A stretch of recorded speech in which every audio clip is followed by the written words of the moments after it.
తాకట్టులో ఉన్న బంగారాన్ని విడిపించి ఆ రోజున్న మార్కెట్ ధర కట్టి మిగిలిన డబ్బును మీకు అందిస్తుంది ఎస్వీఎస్ గోల్డ్.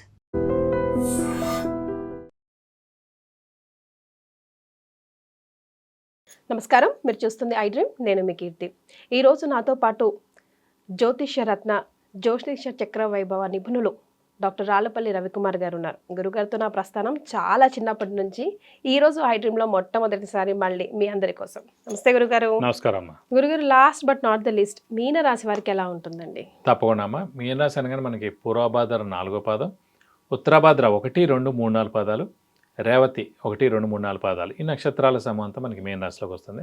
వీరికి ఇష్టమైన దేవుడు వచ్చేసి అమ్మవారు ఆంజనేయ స్వామి.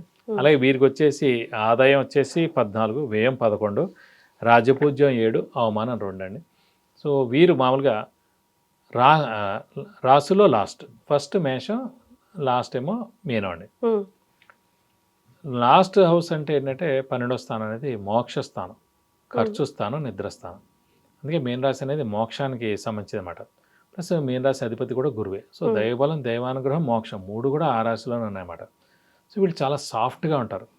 అంటే మీరు కత్తి పెట్టి గుచ్చేసినా కూడా పోలే వాడి పాపాన్ని వాడే పోతాడు, దేవుడు అనేవాడు చూస్తాడు, ఏం పర్లేదు వదిలేద్దాంలే, ఆ టైప్ ఉంటారు అన్నమాట. సాధారణంగా అమ్మాయిలు అలా ఉంటే పర్లేదు, కానీ అబ్బాయిలు కూడా కొంతమంది మీన రాశి ఉన్న వాళ్ళకి చాలా ప్రమాదం అన్నమాట.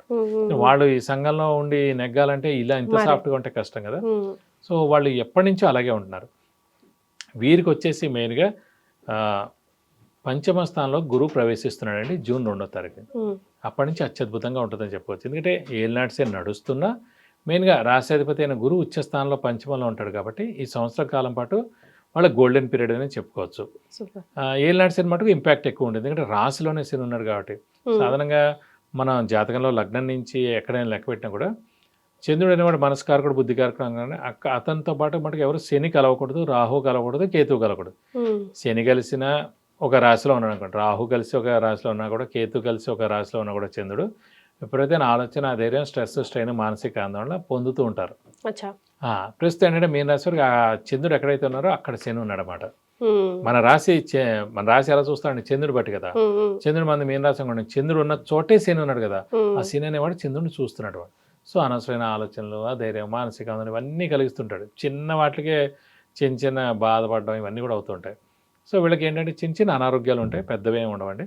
సో ఇంట్లో గృహిణులకి మానసిక ఒత్తిడి ఎక్కువగా ఉంటుంది. ఇంట్లో చిన్నపిల్లలు, పెద్దవాళ్ళ ఆరోగ్యం కొంచెం జాగ్రత్త వహించాలి.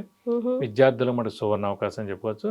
మంచి ఉత్తీర్ణత శాతం ఉంటుంది. అలాగే కాంపిటేటివ్ ఎగ్జామ్స్లో నెగ్గుతారు, పాస్ అవుతారు, మంచి ర్యాంకులు సాధిస్తారు, మంచి యూనివర్సిటీలో కూడా వాళ్ళకి సీట్ వస్తుంది. ఫారెన్ అవ్వచ్చు, ఎందుకంటే ఏలినాటి శని కాబట్టి స్థానచలనం ఉంటుంది. సో ఈ స్థానచలనం అనేది విద్యార్థులకు ఇలా మనం తీసుకోవచ్చు అడ్వాంటేజ్, పాజిటివ్గా. మంచి ర్యాంక్ సాధించి వేరే స్టేట్లో రావచ్చు, వాళ్ళు కూడా వెళ్ళిపోవచ్చు అండి. అలాగే ఉద్యోగం విషయమైనా సరే స్థానచలనం తీసుకోవచ్చు. అంటే చేంజ్ ఆఫ్ ప్లేస్ ఉంటుంది, ఇల్లు మార్పు కానీ, ఉద్యోగ మార్పు కానీ, ట్రాన్స్ఫర్ అవ్వడం కానీ, లేదంటే వేరే ఊళ్ళో కొత్త జాబ్ ఎత్తుకోవడం కానీ, నేను ఫారెన్ వెళ్ళి ఉద్యోగం చేయడం కానీ, అయితే విద్యార్థులకైనా అక్కడ సీట్ వచ్చి, ర్యాంక్ వచ్చి అక్కడ జాయిన్ అవ్వడం కానీ, ఇలాంటివన్నీ కూడా జరుగుతాయి అన్నమాట. సో వీరు నన్ను అడిగితే పర్వాలేదని అనిపిస్తుంది. లాస్ట్ ఇయర్ కానీ ఏడాది పర్లేదు, ఎందుకంటే మొదటిదాకా శని బలం లేదు, అటు గురుబలం లేదు. ప్రస్తుతం గురుబలం అనేది స్టార్ట్ అవుతుంది. ఒక సంవత్సరం కాలం పాటు ఇది నడుస్తుంది అన్నమాట. సో గురుబలం బాగుంది కాబట్టి వివాహానికి, సంతానానికి ఖచ్చితంగా అనుకూలమైన సమయం. ఎందుకంటే వివాహానికి కారకుడే గురువు. అలాంటి గురువు ఉచ్చ స్థానంలో 5th హౌస్లో చాలా బాగున్నాడు. సంతాన కారకుడు ఎవరికైనా సరే గురువే అండి. సంతాన కారకుడే గురువు అనమాట. సో అలాంటి గురువు ఉచ్చ స్థానంలో ఉండి సంతాన స్థానంలో ఉన్నాడు.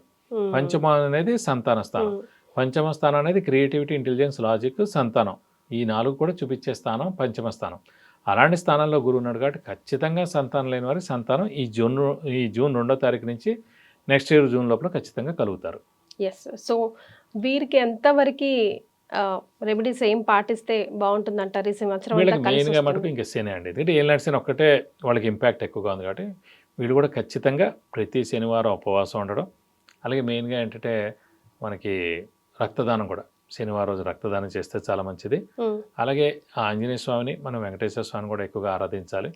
అలాగే మనం మెయిన్గా ఈ శని కూడా ఒకసారి జపం చేయించాలి. ఎందుకంటే ఇంకా మనకు 3.5 ఏళ్ల దాకా ఉంది కాబట్టి శనికి 19,000 సార్లు జపం చేయించి 200 గ్రాముల నువ్వులు, ఒక 1000 రూపాయల వర్త్ గోల్డ్ ఐటమ్ దాని ఇవ్వడం.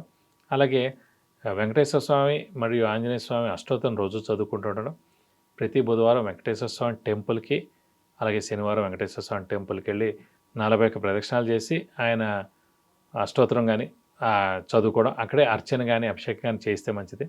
అలాగే ప్రతి మంగళవారం శనివారం కొన్ని రోజులు మనకి ఆంజనేయ స్వామి టెంపుల్కి వెళ్ళి ఆయనకి వడమాల సమర్పించడం, లేదంటే సింధూర పూజ చేయించడం, లేదంటే తమలపాకుల పూజ చేసి మనం అక్కడ 40 ప్రదక్షిణాలు చేస్తే కనుక మన పేరు గోత్రంతో చాలా మంచిది. అలాగే సంఘంలో జరిగే మంచి పనులు అన్నింటిలో కూడా పాల్గొనడం మంచిది.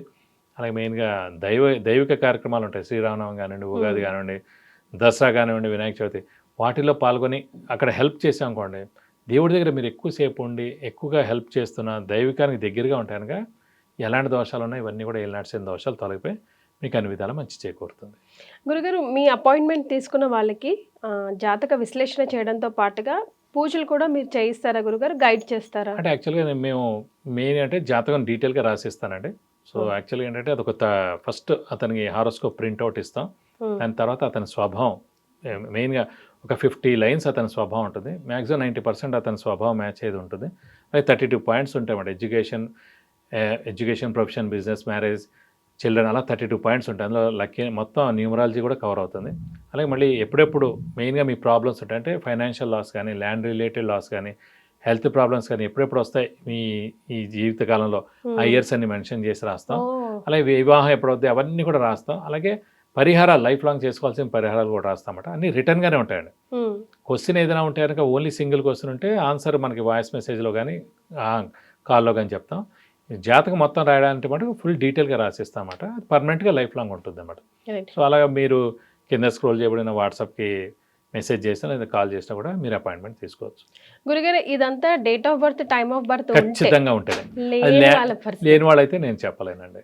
నేను ఖచ్చితంగా ఉండాలి. అంటే నేను చదువుకున్న చదువు ఏదైనా సరే, అంటే నేను సర్టిఫికేట్, డిప్లొమా, ఎంఏ 3 కూడా తెలుగు యూనివర్సిటీ నుంచి చదివాను. 30 ఏళ్ళ అనుభవం ఉంది. 20,000 జాతకాలు చెప్పాను, 5,000 పెళ్ళిళ్ళు చెప్పాను, 1 lakh మ్యాచ్ మేకింగ్స్ చేశాను. ఇది కాకుండా మీరు పూజలు ఇవన్నారు, సో జపాలు చేయించడం అన్నీ కూడా A to Z నేను చేయిస్తానండి. అంటే వేరే వాళ్ళని పెట్టి చేయిస్తాను అనమాట. సో ఆ హెల్ప్ నేను చేయగలను. బెస్ట్ వాళ్ళ చేతి చేయిస్తాను. నేను రెమెడీ బెస్ట్గా చెప్తాను, రెమెడీ బెస్ట్గా కూడా చేయించగలను. మీకు ఇంట్రెస్ట్ ఉంటుంది. ఎందుకంటే ప్రతి ఇంటికి ఒక పురోహితుడు, వాళ్ళ ఇంటి పురోహితులు ఉంటారు. వాళ్ళతో చేయించుకుంటే వాళ్ళకి నమ్మకం ఉంటుంది, ప్లస్ వాళ్ళ యొక్క బ్లెస్సింగ్స్ కూడా ఉంటుంది. వాళ్ళ వల్ల కాకపోయినా లేదంటే వాళ్ళు తెలియని వాళ్ళు ఎవరైనా ఉంటే మటుకు మంచిగా నేను రెమెడీ పార్ట్ చేయించగలను. చాలా సంతోషం గురుగారు. ద్వాదశ రాశుల వారికి ఎలా ఉంటుందో తెలియజేయడంతో పాటుగా చక్కటి రెమెడీస్ని కూడా సూచించారు. ధన్యవాదాలండి. నమస్కారం. Thank you very much.